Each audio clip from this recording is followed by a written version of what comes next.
ನವೋದಯ ಮೊರಾರ್ಜಿ ಆದರ್ಶ ವಿದ್ಯಾಲಯ ಹಾಗೂ ವಿವಿಧ ವಸತಿ ಶಾಲೆಗಳ ಪ್ರವೇಶ ಪರೀಕ್ಷೆಗಳಿಗೆ ಸಂಬಂಧಿಸಿದಂಗ ನಿಮ್ಗೆ ಏನು ಮಾಡ್ತಾರಪ್ಪ ಅಂದ್ರೆ ಬಾಧ್ಯತೆ ನಿಯಮಗಳ ಮೇಲೂ ಕೆಲವೊಂದಷ್ಟು ಪ್ರಶ್ನೆಗಳನ್ನು ಕೇಳ್ತಾರೆ. ಬಾಧ್ಯತೆ ನಿಯಮ ಅಂತಂದ್ರೆ ಯಾವುದೋ ಒಂದು ಸಂಖ್ಯೆಯನ್ನು ಕೊಡ್ತಾರ, ಈ ಸಂಖ್ಯೆ ಯಾವುದರಿಂದ ಪೂರ್ಣವಾಗಿ ಭಾಗ ಹೋಗುತ್ತದೆ ಕಂಡು ಹಿಡಿಯಿರಿ ಅಂತಾರ. ಅವಾಗ ನೀವು ಆ ಸಂಖ್ಯೆ ಎಲ್ಲಾ ಸಂಖ್ಯೆಯಿಂದ ಭಾಗಿಸ್ಕೊಳಕ ಭಾಗ ಮಾಡಕ ಕರ್ತವ್ಯ ಟೈಮ್ ಸಿಗಂಗಿಲ್ಲ. ಅವಾಗ ನೀವೇನ್ ಮಾಡಪ್ಪ ಅಂದ್ರೆ ಈ ಬಾಧ್ಯತೆ ನಿಯಮಗಳನ್ನ ಅರ್ಥ ಮಾಡ್ಕೊಂಡ್ಬಿಟ್ರಪ್ಪ ಅಂದ್ರೆ ಕೊಟ್ಟಿರ್ತಕ್ಕಂಥ ಸಂಖ್ಯೆ ಯಾವ ಸಂಖ್ಯೆಯಿಂದ ಭಾಗ ಹೋಗ್ತೈತಿ ಅನ್ನೋದು ಆಟೋಮೆಟಿಕ್ ಆಗಿ ಗೊತ್ತಾಗುತ್ತೆ ನಿಮ್ಗೆ. ಆಯ್ತಾ? ಎಕ್ಸಾಂಪಲ್ ನೋಡ್ರಿ, 2ರ ಬಾಧ್ಯತೆ ನಿಯಮವನ್ನು ತಿಳ್ಕೊಬೇಕಾದ್ರೆ ಬಿಡಿ ಸ್ಥಾನದಲ್ಲಿ ಸಮಸಂಖ್ಯೆ ಅಥವಾ 0 ಬಂದ್ರೆ ಆ ಸಂಖ್ಯೆ ಪೂರ್ಣವಾಗಿ 2ರಿಂದ ಭಾಗ ಹೋಗ್ತದೆ ಅಂತ ತಿಳ್ಕೊಬೇಕು. ಎಕ್ಸಾಂಪಲ್ ನೋಡ್ರಿ, ಯಾವುದೇ ಒಂದು ಸಂಖ್ಯೆ ಐತಿ 240 ಐತಿದೆ, ಬಿಡಿ ಸ್ಥಾನದಲ್ಲಿ ಬರ್ತಕ್ಕಂಥ ಸಂಖ್ಯೆ ಯಾವ್ದಿಲ್ಲ 0 ಐತೆ ನೋಡ್ರಿ. ಅವ್ರು ಏನಂದ್ರು ಬಿಡಿ ಸ್ಥಾನದಲ್ಲಿ ಸಮಸಂಖ್ಯೆ ಅಥವಾ 0 ಬಂದ್ರೆ ಆ ಸಂಖ್ಯೆ ಸಂಪೂರ್ಣವಾಗಿ 2ರಿಂದ ಭಾಗ ಹೋಗ್ತೈತಿ ಅಂದಾರ. ಒಂದ್ಸಲ ಚೆಕ್ ಮಾಡ್ರಿ, ನಾವು ಅವ್ರು ಕರೆಕ್ಟ್ ಇರುತ್ತ ಬೇರೆ ಒಂದ್ಸಲ ಚೆಕ್ ಮಾಡೋಣ. ನೋಡ್ರಿ 240 ಬಿಡಿ ಸ್ಥಾನದಲ್ಲಿ 0 ಐತೆ ನೋಡ್ರಿ, 2ರಿಂದ ಭಾಗ ಹೋಗ್ತೈತಿ ನೋಡ್ರಿ. 2 ಒಂದ್ಲೇ 2 2 ಒಂದ್ಲೇ 2 2 ಎಷ್ಟೇ 4 2 2 4 0 ಸಂಪೂರ್ಣ ಭಾಗ ಹೋತಾ ಹೋತಲ್ಲ. ಆದ್ರಿಂದ ಬಿಡಿ ಸ್ಥಾನದಲ್ಲಿ ಸಮಸಂಖ್ಯೆ ಅಥವಾ 0 ಬಂದ್ರೆ ಆ ಸಂಖ್ಯೆ ಪೂರ್ಣವಾಗಿ 2ರಿಂದ ಭಾಗ ಹೋಗ್ತತಿ. ಅರ್ಥದ ಯಾವುದೇ ಸಂಖ್ಯೆ ಕೊಡ್ಲಿ, ಅವ್ರ ನೀವು ಬಿಡಿ ಸ್ಥಾನದಲ್ಲಿ ಬರ್ತಕ್ಕಂಥ ಈ ಸಂಖ್ಯೆ ನೋಡ್ರಿ, ಬಿಡಿ ಸ್ಥಾನದಲ್ಲಿ ಬರ್ತಕ್ಕಂಥ ಸಂಖ್ಯೆ ಸಮಸಂಖ್ಯೆ ಆಗಿರ್ಬೇಕು. ಈಗಾಗಲೇ ಗೊತ್ತೈತಿ ನಿಮ್ಗೆ ಸಮಸಂಖ್ಯೆ ಅಂದ್ರೆ ಯಾವ ಗೊತ್ತದಲ್ಲ. ಬಿಡಿ ಸ್ಥಾನದಲ್ಲಿ ಸಮಸಂಖ್ಯೆ ಅಥವಾ 0 ಬಂದ್ರೆ ಆ ಸಂಖ್ಯೆ 2ರಿಂದ ಭಾಗ ಹೋಗುತ್ತದೆ ಅಂತ ತಿಳ್ಕೊಂಡ್ಬಿಡ್ರಿ ನೀವು. ತೀತಾ ತೀತಲ್ಲ 2ರ ಬಾಧ್ಯತೆ ನಿಯಮ ಏನಂದ್ರೆ ಏನಿಲ್ಲ, ಬಿಡಿ ಸ್ಥಾನದಲ್ಲಿ 0 ಮತ್ತು ಸಮಸಂಖ್ಯೆ ಬಂದ್ರೆ ಆ ಸಂಖ್ಯೆ 2ರಿಂದ ಭಾಗ ಹೋಗುತ್ತದೆ. ಓಕೆ, ನೆಕ್ಸ್ಟ್ ನೋಡ್ರಿ, ಇನ್ನ 3ರ ಬಾಧ್ಯತೆ ನಿಯಮ. 3ರ ಬಾಧ್ಯತೆ ನಿಯಮ ನೋಡ್ರಿ, ಸಂಖ್ಯೆಯಲ್ಲಿನ ಅಂಕಿಗಳ ಮೊತ್ತ, ಸಂಖ್ಯೆಯಲ್ಲಿನ ಅಂಕಿಗಳ ಮೊತ್ತ 3ರಿಂದ ಭಾಗ ಹೋದರೆ ನೋಡ್ರಿ, ಒಂದು ಸಂಖ್ಯೆ ಐತೆ ಯಾವುದೋ ಸಂಖ್ಯೆ, ಆ ಸಂಖ್ಯೆಗಳನ್ನ ಕೂಡಿಸಿದಾಗ 10 ಸಂಖ್ಯೆಯನ್ನು ಕೂಡಿಸಿದಾಗ ಬಂದಿರತಕ್ಕಂಥ ಮೊತ್ತ ಇರೋದಿಲ್ಲ, ಆ ಸಂಖ್ಯೆ 3ರಿಂದ ಭಾಗ ಹೋದರೆ ತೀತಾ 3ರಿಂದ ಭಾಗ ಹೋದ್ರ ಆ ಕೊಟ್ಟಿರ್ತಕ್ಕಂಥ ಸಂಖ್ಯೆ 3ರಿಂದ ಭಾಗ ಹೋಗ್ತೈತಿ ಅಂದಾರ. ಈಗ ನೋಡ್ರಿ, ಒಂದು ಸಂಖ್ಯೆ ಐತಿ 426 ಐತಿ. ಈ 426 3ರಿಂದ ಭಾಗ ಹೋಗುತ್ತೆ ಅಂತ ಕೇಳ್ತಾರ ಅವ್ರ. ನೋಡ್ರಿ, ನೀವು ಬಾಧ್ಯತೆ ನಿಯಮ ನೋಡ್ಕೊರಿ ಏನಂತಾರ ಅವ್ರ, ಸಂಖ್ಯೆಯಲ್ಲಿನ ಅಂಕಿಗಳ ಮೊತ್ತ 3ರಿಂದ ಭಾಗ ಹೋದರೆ ಆ ಸಂಖ್ಯೆ 3ರಿಂದ ಭಾಗ ಹೋಗ್ತೈತಿ ಅಂತಾರ. ಎಕ್ಸಾಂಪಲ್ ಇದೊಂದು ಸಂಖ್ಯೆ ಐತಿ, ಈ ಸಂಖ್ಯೆಗಳ ಮೊತ್ತ ಅಂತಂದ್ರ 426 ಇದ್ದ ಆ ಅಂಕಿಗಳ ಮೊತ್ತ ಅಂದ್ರ 4 ಪ್ಲಸ್ 2 ಪ್ಲಸ್ 6 ಈ ಎಲ್ಲಾ ಸಂಖ್ಯೆ ಕೂಡಿಸ್ಬೇಕು. ಸಂಖ್ಯೆಗಳನ್ನ ಕೂಡಿಸಿ ಬಂದಿರತಕ್ಕಂಥ ಉತ್ತರದ ಮೊತ್ತ, ಆ ಮೊತ್ತ 3ರಿಂದ ಭಾಗ ಹೋದರೆ ಅದು ಈ ಸಂಖ್ಯೆ 3ರಿಂದ ಭಾಗ ಹೋಗ್ತೈತೆ ಅಂತಾರ ಅವ್ರ. ನೋಡ್ರಿ, 6 2 ಸಾರಿ 4 2 6 6 6 12 ಬಂತ ನೋಡ್ರಿ. 12 3ಗೆ 12 ಬಂತು ನೋಡ್ರಿ, 3 4 12 ಅಂದ್ರ 3 ಗೆ 12 ಬರುತ್ತೆ. 12 3ರಿಂದ ಭಾಗ ಹೋಗ್ತೈತೆ ಅರ್ಥ. ಚೆಕ್ ನೋಡ್ರಿ, 426 3ರಿಂದ ಸಂಪೂರ್ಣ ಭಾಗ ಹೋಗ್ತೈತಿ ಹೋದಂಗ ಆತ. ಈಗ ಒಂದ್ಸಲ ಚೆಕ್ ಮಾಡ್ರಿ, ನೋಡ್ರಿ 3 ಒಂದ್ಲೆ 3 ಎಷ್ಟಲೇ 3 ಒಂದ್ಲೆ 3 ಎಷ್ಟು ಹೋಯ್ತು 4 ಹೋಯ್ತು, ಸಾರಿ 1 ಹೋಯ್ತಾ 12 ಮುಂದಿನ ಸಂಖ್ಯೆಗೆ 3 ಎಷ್ಟಲೇ 12 3 4 12 ಆಯ್ತಾ. 3 ಎಷ್ಟಲೇ 6 3 2 6 ಅಂದ್ರ 426 ಇದು 3ರಿಂದ ಭಾಗ ಹೋಗುತ್ತದೆ. ಯಾಕಂದ್ರ ಈ 420 ಅಂಕಿಗಳನ್ನು ಕೂಡಿಸಿದಾಗ ಮೊತ್ತ 2 ಬರುತ್ತೆ, 12 ಬರುತ್ತೆ, 3 ಗೆ 12 ಬರುತ್ತೆ. ಆದ್ರಿಂದ 426 ಇದು 3ರಿಂದ ಭಾಗ ಹೋಗುತ್ತದೆ. ಅರ್ಥದ 3ರ ಬಾಧ್ಯತೆ ನಿಯಮ ಅರ್ಥ ಆಯ್ತಾ? ಇನ್ ನೆಕ್ಸ್ಟ್ ನೋಡ್ರಿ, ನೆಕ್ಸ್ಟ್ ಏನಪ್ಪ ಅಂದ್ರ 4ರ ಬಾಧ್ಯತೆ ನಿಯಮ. ನೋಡ್ರಿ, 4ರ ಬಾಧ್ಯತೆ ನಿಯಮ ಕೊಟ್ಟಿರ್ತಕ್ಕಂಥ ಯಾವುದೇ ಒಂದು ಸಂಖ್ಯೆ 4ರಿಂದ ಭಾಗ ಹೋಗ್ತೈತಿ ಅಂತ ತಿಳ್ಕೊಬೇಕಾದ್ರೆ ಒಂದು ನಿಯಮ ಐತಿ. ಯಾವ ನಿಯಮ ಅಂತಂದ್ರ ನೋಡ್ರಿ, ಬಿಡಿ ಮತ್ತು 10ರ ಸ್ಥಾನದಲ್ಲಿ ಬಿಡಿ ಮತ್ತು 10ರ ಸ್ಥಾನದಲ್ಲಿ 2 0 ಬಂದ್ರ ಡಬಲ್ 0 ಬಂದ್ರ ಆ ಸಂಖ್ಯೆ ಸಂಪೂರ್ಣವಾಗಿ 4ರಿಂದ ಭಾಗ ಹೋಗುತ್ತದೆ ಅಂತಂದ್ರೆ ಅವರು ಒಂದ್ಸಲ ನೋಡ್ರಿ ಎಕ್ಸಾಂಪಲ್ 3200 ಐತಿ ಬಿಡಿ ಮತ್ತು 10ರ ಸ್ಥಾನದಲ್ಲಿ 0 ಅದಾವ ಈ ಸಂಖ್ಯೆ 4ರಿಂದ ಭಾಗ ಹೋಗುತ್ತೆ ನೋಡ್ರಿ 4 ರ ಬಗ್ಗೆ 32 ಬರುತ್ತೆ ನೋಡ್ರಿ ಬರುತ್ತೆ 4 ಒಂದೇ 4 ಎಷ್ಟಲೇ 32 4 ಎಂಟ್ಲೆ 32 ಡಬಲ್ 0 ಬರ್ಕೊಂಡ್ಬಿಡ್ರಿ ಬಂತ ಸರಿ ಐತಲ್ಲ ಸಂಖ್ಯೆಯ ಕೊನೆಯಲ್ಲಿ ಬಿಡಿ ಮತ್ತು 10ರ ಸ್ಥಾನದಲ್ಲಿ 2 0 ಬಂದ್ರ ಬಿಡಿ ಮತ್ತು 10ರ ಸ್ಥಾನದಲ್ಲಿ 0 ಬಂದ್ರ ಅದೇ ಬಂದ ಆ ಸಂಖ್ಯೆ ಪೂರ್ಣವಾಗಿ 4ರಿಂದ ಭಾಗ ಹೋಗ್ತೈತಿ ಸರಿ ಆಯ್ತಾ ಐತಲ್ಲ ನೋಡ್ರಿ 3200 ಡಬಲ್ 0 ಅದಾವ ಇಲ್ಲಿ 4 ಐತೆ 4ರಿಂದ ಸಂಪೂರ್ಣ ಭಾಗ ಹೋಗ್ತಾ ಅಂದ್ರ ಸಂಖ್ಯೆಯ ಕೊನೆಯಲ್ಲಿ 2 0 ಬಂದ್ರ ಆ ಸಂಖ್ಯೆ ಸಂಪೂರ್ಣವಾಗಿ 4ರಿಂದ ಭಾಗ ಹೋಗುತ್ತದೆ ತಿಳಿತದ ನೆಕ್ಸ್ಟ್ ನೋಡ್ರಿ 5ರ ಭಾಜ್ಯತೆ ನಿಯಮ ನೋಡ್ರಿ 5ರ ಭಾಜ್ಯತೆ ನಿಯಮ ಬಹಳ ಸಿಂಪಲ್ ಐತಿ ನೋಡ್ರಿ ಸಂಖ್ಯೆಯ ಬಿಡಿ ಸ್ಥಾನದಲ್ಲಿ 0 ಮತ್ತು 5 ಬಂದರೆ ನೋಡ್ರಿ ಸಂಖ್ಯೆಯ ಬಿಡಿ ಸ್ಥಾನದಲ್ಲಿ 0 ಅಥವಾ 5 ಬಂದ್ರ ಆ ಸಂಖ್ಯೆ ಸಂಪೂರ್ಣವಾಗಿ 5ರಿಂದ ಭಾಗ ಹೋಗ್ತೈತಿ ಅರ್ಥಾತ ಎಕ್ಸಾಂಪಲ್ ನೋಡ್ರಿ 425 ಐತಿ 425 ಬಿಡಿ ಸ್ಥಾನದಲ್ಲಿ ಯಾವ ಸಂಖ್ಯೆ ಐತಿಲ್ಲ 5 ಐತಿ ಬಿಡಿ ಸ್ಥಾನದಲ್ಲಿ 5 ಅಂದ್ರೆ 5ರಿಂದ ಭಾಗ ಹೋಗ್ತೈತಿ ಅದು ಒಂದ್ಸಲ ಪ್ರಾಕ್ಟಿಕಲ್ ನೋಡಿಕೊಂಡ್ರಲ್ಲ ನೋಡ್ರಿ 5 ಇಟ್ಕೋರಿ 5 ಬಗ್ಗೆ 42 ಬರುತ್ತೆ ನೋಡ್ರಿ ಬರಂಗಿಲ್ಲ ಬರುತ್ತ ನಿಮ್ಮ ಬಗ್ಗೆ ಬಂದು ಹೇಳ್ರಿ ಬರಂಗಿಲ್ಲ 5ರ ಬಗ್ಗೆ 42 ಬರಲ್ಲ ನಾವು ಏನು ಮಾಡ್ತಾವ ಇದನ್ನ ಸಣ್ಣ ಸಂಖ್ಯೆ ತಗೋತಾವ ಎಷ್ಟಲೇ 5 ಗಂಟೆ 40 ಎಷ್ಟು ಹೋಯ್ತು 2 ಹೋಯ್ತಾ 25 ಆಯ್ತ 5 ಬಗ್ಗೆ 25 ಬರುತ್ತೆ ನೋಡ್ರಿ 5 5 25 ಅಂತಂದ್ರ ಇಲ್ಲಿ ಹೇಳಿರ್ತಕ್ಕಂಥ ನಿಯಮ ಸರಿ ಐತಿ ಅಂತ ಅರ್ಥ ನಾವಿಲ್ಲಿ 5 ಬರ್ಕೊಂಡು ಲೆಕ್ಕ ಮಾಡಿದ್ವು ಇನ್ನೊಂದ್ಸಲ ಏನ್ ಮಾಡ್ರಿ 0 ಬರ್ಕೊಂಡು ಲೆಕ್ಕ ಮಾಡಲ್ಲ ಅವ್ರೇನಾರು 0 ಅಥವಾ 5 ಬಂದ್ರ ಆ ಸಂಖ್ಯೆ 5ರಿಂದ ಭಾಗ ಹೋಗುತ್ತೆ ಅಂತಂದಾರ ನೋಡ್ರಿ ಸಂಖ್ಯೆಯ ಬಿಡಿ ಸ್ಥಾನದಲ್ಲಿ 5 ಬಂದ್ರಂತೂ 5ರಿಂದ ಭಾಗ ಹೋತ ಇನ್ನು 0 ಬರ್ತದೆ ನೋಡ್ರಿ ಹೇಳ್ರಿ ಒಂದು ಸಂಖ್ಯೆ ಅಂತಾರ ಕೊನೆಯಲ್ಲಿ 0 ಬರ್ತಾರ ನಮ್ಮ ಸಂಖ್ಯೆ ಆಗಲೇ ಹೇಳ್ರಿ 320 ಬಂತ ಇದು 5ರಿಂದ ಭಾಗ ಹೋಗ್ರಿ 5 ಬಗ್ಗೆ 32 ಬರುತ್ತೆ ನೋಡ್ರಿ ಬರಂಗಿಲ್ಲ ಏನ್ ಮಾಡ್ತಾರ ಅವಾಗ ಅದನ್ನ ಸಂಖ್ಯೆ ತಗೋರೆ 5 ಒಂದಲೇ 5 ಎಷ್ಟಲೇ 5 ಅರ್ಲೆ 30 ಎಷ್ಟು ಹೋಯ್ತು 2 ಹೋಯ್ತು ಎಷ್ಟಾಯ್ತು 26 5ರ ಬಗ್ಗೆ 20 ಬರುತ್ತೆ ನೋಡ್ರಿ ಎಷ್ಟಲೇ 5 4 20 ಅಂದ್ರ 5ರ ಭಾಜ್ಯತೆ ನಿಯಮ ಸರಿಯಾಗಿದೆ ಕೊಟ್ಟಿರ್ತಕ್ಕಂಥ ಸಂಖ್ಯೆಯ ಬಿಡಿ ಸ್ಥಾನದಲ್ಲಿ 0 ಅಥವಾ 5 ಬಂದರೆ ಆ ಸಂಖ್ಯೆ ಸಂಪೂರ್ಣವಾಗಿ 5ರಿಂದ ಭಾಗ ಹೋಗುತ್ತದೆ ಯಾವುದೇ ಒಂದು ಸಂಖ್ಯೆ ಕೊಡಲಿ ಅವರ ಆ ಸಂಖ್ಯೆ ಕೊನೆಯ ಸಂಖ್ಯೆ 0 ಐತೋ 5 ಐತೋ ಕನ್ಫರ್ಮ್ ಮಾಡ್ಕೋರಿ 5 ಮತ್ತು 0 ಬಿಟ್ಟು ಬೇರೆ ಸಂಖ್ಯೆ ಬಂದ್ರ ಅದು 5ರಿಂದ ಭಾಗ ಹೋಗಿಲ್ಲ ಅಂತ ತಿಳ್ಕೊಂಡ್ಬಿಡ್ರಿ ನಾವು ಆಯ್ತಾ 0 ಮತ್ತು 5 ಬಿಟ್ಟಂದ್ರ ಆ ಸಂಖ್ಯೆ 5ರಿಂದ ಭಾಗ ಹೋಗುತ್ತದೆ ಅರ್ಥ ಆಯ್ತಾ ಎಲ್ಲರಿಗೂ ಓಕೆ ನೆಕ್ಸ್ಟ್ ನೋಡ್ರಿ 5ರ ಭಾಜ್ಯತೆ ನಿಯಮ ಅರ್ಥಲ್ಲ ಇನ್ನ 6ರ ಭಾಜ್ಯತೆ ನಿಯಮ ನೋಡ್ರಿ ಏನ್ ಹೇಳವರ 6ರ ಭಾಜ್ಯತೆಯ ನಿಯಮ 2 ಮತ್ತು 3ರಿಂದ ಭಾಗ ಹೋಗುವ ಎಲ್ಲಾ ಸಮ ಸಂಖ್ಯೆಗಳು ನೋಡ್ರಿ 2 ಮತ್ತು 3ರಿಂದ ಭಾಗ ಹೋಗುವ ಎಲ್ಲಾ ಸಮ ಸಂಖ್ಯೆಗಳು 6ರಿಂದ ಭಾಗ ಹೋಗ್ತಾವ ಅಂತಂದ್ರ ನೋಡ್ರಿ 2 ಮತ್ತು 3ರಿಂದ ಭಾಗ ಹೋಗುವಂತ ಎಲ್ಲ ಸಮ ಸಂಖ್ಯೆಗಳು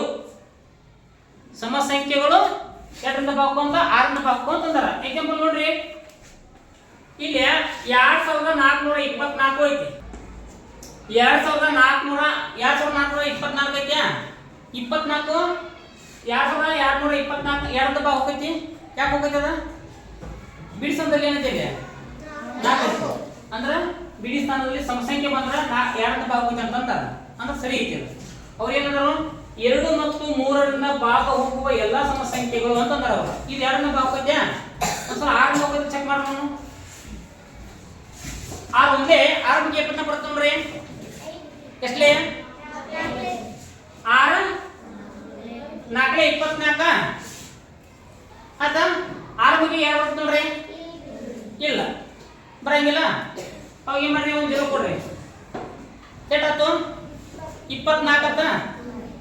6 ಗೆ 24 ನೋಡ್ರಿ. ಎಷ್ಟಲೇ 6 4 24 ಅಂದ್ರೆ 2424 6ರಿಂದ ಭಾಗ ಹೋತ. ಇದೊಂದು ಸರಿ ಅರ್ಥ. ಇನ್ನ 3ರಿಂದ ಭಾಗ ಹೋಗುವಂತ ಎಲ್ಲ ಸಮಸಂಖ್ಯೆಗಳು 6ರಿಂದ ಭಾಗ ಅಂತಂದ್ರ ಅವ್ರ 3ರಿಂದ ಹೋಗ್ತಕ್ಕ ಸಮಸಂಖ್ಯೆ ಎಕ್ಸಾಂಪಲ್ 1818 ತಗೋ ನಾವು. 1818 ಐತಿ ಕಾಂತತಿ. ಇದು 3ರಿಂದ ಭಾಗ ಹೋಗ್ತೈತಿ ನೋಡ್ರಿ. ಸರಿ 6ರಿಂದ 3ರಿಂದ ಭಾಗ ಹೋಗ್ತೈತಿ ಅದ. ಯಾಕೆ ನೋಡ್ರಿ 3 ಗೆ 12 ಬರ್ತೋನ್ರಿ. ಹಾ ಬರಂಗಿಲ್ಲ. 3 ಗೆ 12 ಬರಂಗಿಲ್ಲ.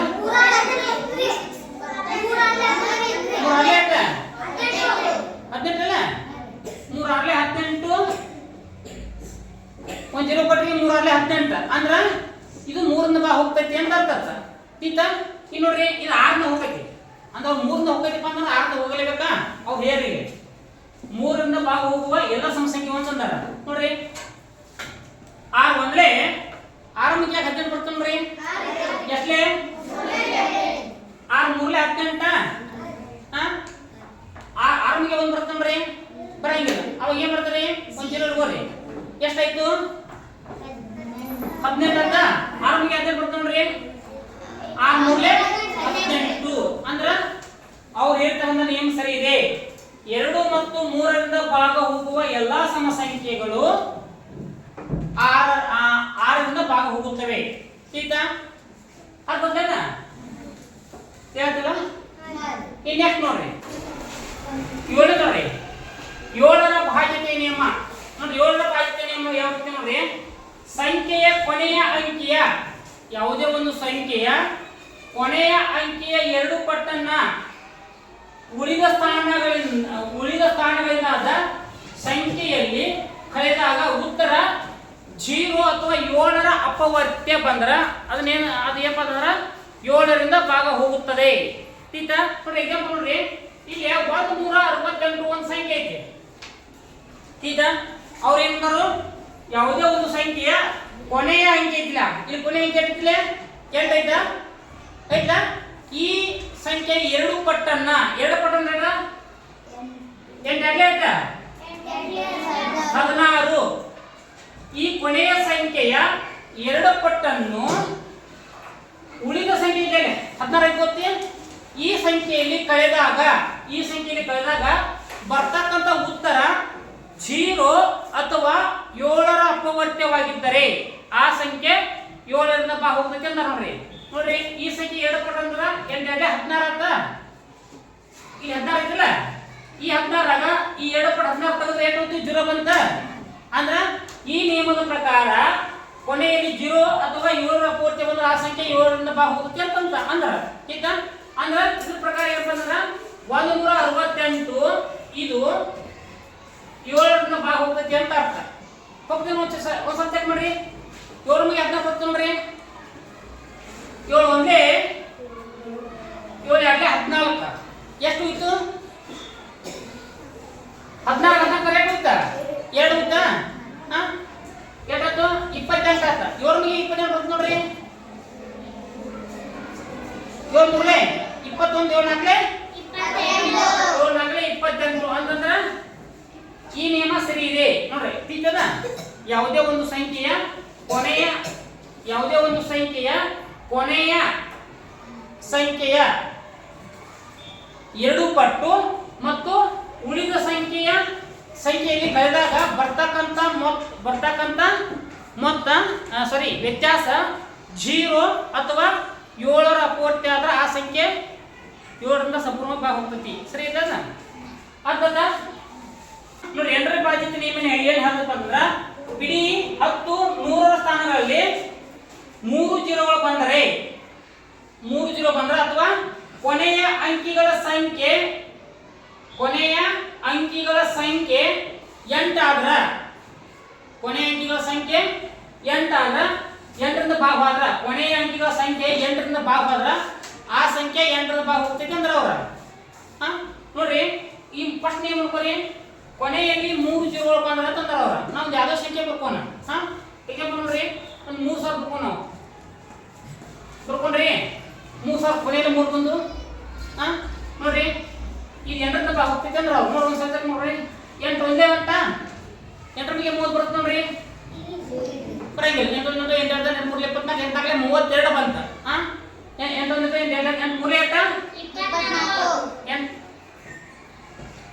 8 3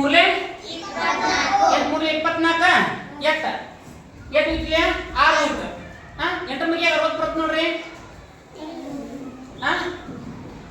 ಬರಲ್ಲ ನೋಡ್ರಿ ಸರಿಯಾಗಿ 8 1 8 2 3 24 8 3 40 8 ಆಗಲೇ 48 8 7 56 8 7 56 8 7 56 ಎಷ್ಟು ಹೋಯ್ತು 4 ಹೋಯ್ತು 4 ಹೋಯ್ತಾ 4 ಹೋಯ್ತಾ 8 ಗೆ 40 ಬರುತ್ತೆ ನೋಡ್ರಿ 8 5 40 ಅಂದ್ರ ಸರಿ ಅವ್ರು ಹೇಳ್ತಾರಂತ ನಿಯಮ ಸರಿ ಐತಿ ಗೊತ್ತಾ ಸಂಪೂರ್ಣವಾಗಿ ಗೊತ್ತಾ ಇನ್ನೊಂದು ಸಂಖ್ಯೆ ಬರ್ಕೊಂಡು ಇನ್ನೊಂದು ಬರ್ಕೊಂಡು ಒಂದು 5000 ಬರ್ಕೊಳ್ಳಿ 5000 ಬರ್ಕೊಳ್ಳಿ ಇದು 8ರಿಂದ ಭಾಗ ನೋಡ್ರಿ ಇಲ್ಲಿ ಕೊನೆಗೆ 3 ಬಂದವು 0 8 ಒಂದೇ 8 8 5 8 ಆಗಲೇ 48 ಎಷ್ಟು ಹೋಯ್ತು 2 ಹೋಯ್ತಾ 2 ಗೆ 20 ಬರುತ್ತೆ ನೋಡ್ರಿ 8 2 16 20 ಬರಂಗಿಲ್ಲ 8 2 16 ಎಷ್ಟು ಹೋಯ್ತು 4 ಹೋಯ್ತು 4 ಹೋಯ್ತಲ್ಲ 8 ಗೆ 4 ಬರುತ್ತೆ ನೋಡ್ರಿ 8 5 40 ಅಂದ್ರ ಕೊನೆಯಲ್ಲಿ 3 0ಗಳು ಬಂದ್ರ ಆ ಸಂಖ್ಯೆ 8ರಿಂದ ಭಾಗ ಹೋಗ್ತತಿ ಈ ಸತ್ಯಾಂಶ ಗೊತ್ತ ನಮ್ಗೆ ಇನ್ನು ಕೊನೆಗೆ ನೋಡಿ ಇನ್ನೊಂದು ಏನು ಹೇಳುವ ನೋಡ್ರಿ ಕೊನೆಯ 3 ಅಂಕಿಗಳ ಸಂಖ್ಯೆ 8ರಿಂದ ಭಾಗ ಹೋದ್ರ ಆ ಸಂಖ್ಯೆ 7ರಿಂದ ಭಾಗ ಹೋಗ್ತೈತಿ ಅಂದಾರ ಎಕ್ಸಾಂಪಲ್ ನೋಡ್ರಿ 5216 ಐತಿ 5216 ಐತಿ ಅವ್ರ ಏನ ಹೇಳ್ಯಾರು ಈ ಸಂಖ್ಯೆ ಕೊನೆಯ 3 ಅಂಕಿಗಳ ಸಂಖ್ಯೆ 8ರಿಂದ ಭಾಗ ಹೋದ್ರ ಆ ಸಂಖ್ಯೆ ಸಂಪೂರ್ಣವಾಗಿ 8ರಿಂದ ಭಾಗ ಹೋಗ್ತೈತಿ ಅಂದಾರ ನೋಡ್ರಿ ಈಗ ನೋಡ್ರಿ ಕೊನೆಯ 3 ಸಂಖ್ಯೆ 8ರಿಂದ ಭಾಗ ನೋಡ್ರ 8 ಒಂದೇ 8 ಗೆ 70 ನೋಡ್ರಿ ಬರಂಗಿಲ್ಲ 8 ಮೂಲೆ 24 ಗೊತ್ತಾ 8 2 8 16 21 16 ಐತಾ 5 ಐತಾ 8 ಗೆ 50 ನೋಡ್ರಿ 8 7 50 ಅಂದ್ರೆ ಈ ಸಂಖ್ಯೆಯನ್ನು ಸಂಪೂರ್ಣವಾಗಿ 8ರಿಂದ ಭಾಗ ಹೋಗುತ್ತೆ ಅಂತ ಅರ್ಥ ಈಗ ನೋಡ್ರಿ 8 ಒಂದೇ 8 8 48 8 48 8 ಹೋಯ್ತು 4 ಹೋಯ್ತು 4 ಹೋಯ್ತಾ 8 ಬಗ್ಗೆ ಮಾಡ್ಕೊಂಡು ಬರುತ್ತೆ ಬರಂಗಿಲ್ಲ 8 5 40 ಎಷ್ಟು ಹೋಯ್ತು 1 ಹೋಯ್ತು 8 2 16 ಹೋದ್ಲ ಸಂಪೂರ್ಣವಾಗಿ ಈ ರೀತಿಯಾಗಿ ನಾವು 8ರ ಬಾಧ್ಯತೆ ನಿಯಮವನ್ನು ತಿಳ್ಕೋಬೇಕು 8ರ ಬಾಧ್ಯತೆ ನಿಯಮ ಏನಪ್ಪ ಅಂದ್ರೆ ಕೊನೆಯಲ್ಲಿ 3 0 ಬಂದ್ರ ಅಥವಾ ಕೊನೆಯ 3 ಸಂಖ್ಯೆ 3 ಅಂಕಿಗಳು ಇರ್ತಾವಲ್ಲ 3 ಅಂಕಿಗಳ ಸಂಖ್ಯೆ 8ರಿಂದ ಭಾಗ ಹೋದ್ರ ಆ ಸಂಪೂರ್ಣ ಸಂಖ್ಯೆ 8ರಿಂದ ಭಾಗ ಹೋಗುತ್ತೆ ಅಂತ ಅರ್ಥ ಓಕೆ ಈಗ 9ರ ಬಾಧ್ಯತೆ ನಿಯಮ ನೋಡ್ರಿ 9ರ ಬಾಧ್ಯತೆ ನಿಯಮ ಏನಂತಪ್ಪ ಅಂದ್ರೆ ಸಂಖ್ಯೆಯಲ್ಲಿರುವ ಅಂಕಿಗಳ ಮೊತ್ತ ಸಂಖ್ಯೆಯಲ್ಲಿರುವ ಅಂಕಿಗಳ ಮೊತ್ತ ಅದೇನಪ್ಪ ಅಂದ್ರೆ ಇದರಿಂದ ಭಾಗ ಹೋದ್ರ 9ರಿಂದ ಭಾಗ ಹೋದ್ರ ಆ ಇಡೀ ಸಂಖ್ಯೆ 9ರಿಂದ ಭಾಗ ಹೋಗುತ್ತೆ ಅಂತಾರ ಅವ್ರ ಒಂದು ಎಕ್ಸಾಂಪಲ್ ನೋಡ್ರಿ 53,748 ಐತಿ 53,748 ಐತಿ ಈ ಸಂಖ್ಯೆ 9ರಿಂದ ಭಾಗ ಹೋಗೋದಿಲ್ಲ ತಿಳ್ಕೊಬೇಕಾಗಿತ್ತು ನಾವು 9ರಿಂದ ಭಾಗ ಎಲ್ಲ ಕಟ್ತಾ ಹೋಗೋದು ಟೈಮ್ ಆಗೈತೆ ಅವಾಗ ನೋಡ್ರಿ ಈ ಎಲ್ಲಾ ಸಂಖ್ಯೆಗಳ ಮೊತ್ತ ಕೂಡಿಸಿದಾಗ ಬರ್ತಕ್ಕಂಥ ಮೊತ್ತ ಇರುತ್ತ ಆ ಸಂಖ್ಯೆ 9ರಿಂದ ಭಾಗ ಹೋದ್ರ 9ರಿಂದ ಭಾಗ ಹೋದ್ರ ಆ ಸಂಖ್ಯೆ ಸಂಪೂರ್ಣ ಭಾಗ ಹೋಗುತ್ತೆ ಅಂತ ಬಂದಾರ ಅವ್ರು ನೋಡ್ರಿ 5 3 8 5 ಪ್ಲಸ್ 3 ಪ್ಲಸ್ 7 ಪ್ಲಸ್ 4 ಪ್ಲಸ್ 8 ಮಾಡ್ತಾರ 5 3 8 8 7 15 15 4 19 19 8 27 ಹಾ 27 ಬಂತ 9 ಗೆ 27 ಬರುತ್ತೆ ನೋಡ್ರಿ ಗಟ್ಲೆ 9 3 27 ಅಂತಂದ್ರ ಈ ಸಂಖ್ಯೆಗಳ ಮೊತ್ತ ಈ ಎಲ್ಲಾ ಸಂಖ್ಯೆಗಳ ಅಂಕಿಗಳ ಮೊತ್ತ 53748 ರಾಗ 5 3 7 4 8 ಇವನ್ನೆಲ್ಲ ಕೂಡಿಸಿದಾಗ 27 ಬಂತು ಈ 27 9ರಿಂದ ಭಾಗ ಹೋಗತಿ 9 3 27 ಅಂದ್ರೆ ಈ ಸಂಪೂರ್ಣ ಸಂಖ್ಯೆ 8ರಿಂದ ಭಾಗ ಹೋಗ್ತದೆ ಅಂತ ಅರ್ಥ 9ರಿಂದ ಭಾಗ ಹೋಗ್ತದೆ ಅಂತ ಅರ್ಥ ಆಯ್ತಾ ನೋಡ್ರಿ 9ರಿಂದ ಭಾಗ ಹೋಗ್ತದೆ ತಿಳ್ಕೊಬೇಕಂದ್ರ ಕೊಟ್ಟಿರ್ತಕ್ಕಂಥ ಎಲ್ಲಾ ಸಂಖ್ಯೆಗಳ ಅಂಕಿಗಳನ್ನು ಕೂಡಿಸಲ್ಲ 5 3 7 4 8 ಎಲ್ಲ ಕೂಡಿಸಿದಾಗ ಬರ್ತಕ್ಕಂಥ ಮೊತ್ತ 9ಕ್ಕೆ ಬಂದ್ರ ಆ ಸಂಪೂರ್ಣ ಸಂಖ್ಯೆ 9ರಿಂದ ಭಾಗ ಹೋಗ್ತದೆ ಅಂತ ಅರ್ಥ ಆಯ್ತಾ ನೆಕ್ಸ್ಟ್ ನೋಡ್ರಿ